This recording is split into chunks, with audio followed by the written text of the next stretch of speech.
আসসালামু আলাইকুম রহমতুল্লাহ। কেমন আছেন সবাই? আশা করি আল্লাহর রহমতে সবাই ভালো আছেন, সুস্থ আছেন এবং নিরাপদ আছেন। তো সবাইকে আরো একটি ভিডিওতে স্বাগত জানাচ্ছি।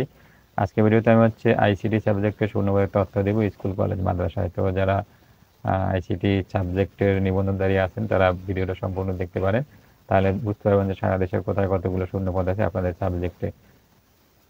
তো প্রথমেই ঢাকা জেলার তথ্য। ঢাকা জেলা হচ্ছে 167টি পদ। তো তো আইসিটি সাবজেক্ট হচ্ছে সারা দেশে শূন্য পদগুলো অনেক বেশি। গত গণবিজ্ঞপ্তিতে যেমন ছিল, এই গণবিজ্ঞপ্তিতে শূন্য পদের সংখ্যা অনেক বেশি আইসিটি সাবজেক্টের উপরে।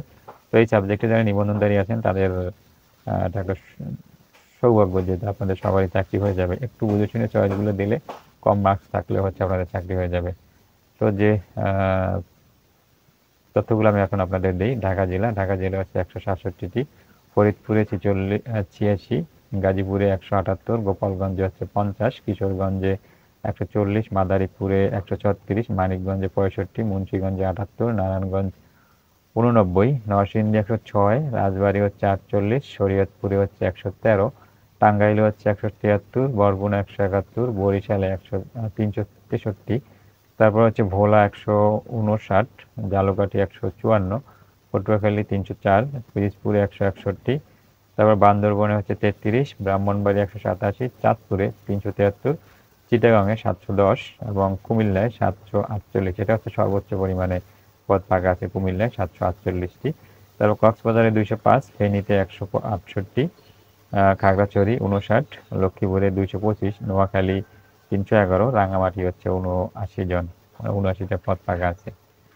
তারপরে হচ্ছে বাগেরহাট, এখানে 157, চুয়াডাঙ্গা 468, যশোর 152, ঝিনাইদহ 65, খুলনা 101, কুষ্টিয়া 35, মাগুরা 42, মেহেরপুরে 9, নড়াইলে 37, সাতক্ষীরা 79, বগুড়া 196, চাঁপাইনবাবগঞ্জে 67, জয়পুরহাটে 36, নওগাঁ 142, নাটোর 50, পাবনা 88, রাজশাহী 189, সিরাজগঞ্জে হচ্ছে রাজশাহীতে হচ্ছে 75, সিরাজগঞ্জে 189, দিনাজপুরে 177, গাইবান্ধা 113, কুড়িগ্রামে 134, লালমনিরহাট 47, নীলফামারী 64, পঞ্চগড়ে 33, রংপুর 130, ঠাকুরগাঁও 43, হবিগঞ্জে হচ্ছে 137, মৌলভীবাজার 182, সুনামগঞ্জে 227, সিলেটে 323, জামালপুরে হচ্ছে 98, ময়মনসিংহে 333 এবং নেত্রকোনায় 133 এবং সবশেষ শেরপুরে 39টি পদ ফাঁকা আছে। এগুলো হচ্ছে আইসিটি সাবজেক্টের শূন্যপদের তথ্য সারা দেশের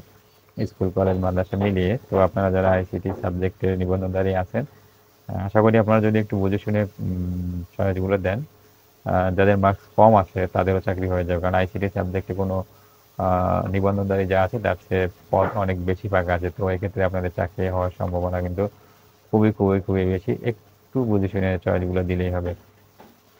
তো যাই হোক, শেষ করছি এর সাথে। ভিডিও ভালো লাগলে লাইক, কমেন্ট, শেয়ার করবেন। সবাই ভালো থাকবেন, সুস্থ থাকবেন এবং নিরাপদে থাকবেন এই প্রত্যাশা। আল্লাহ হাফেজ।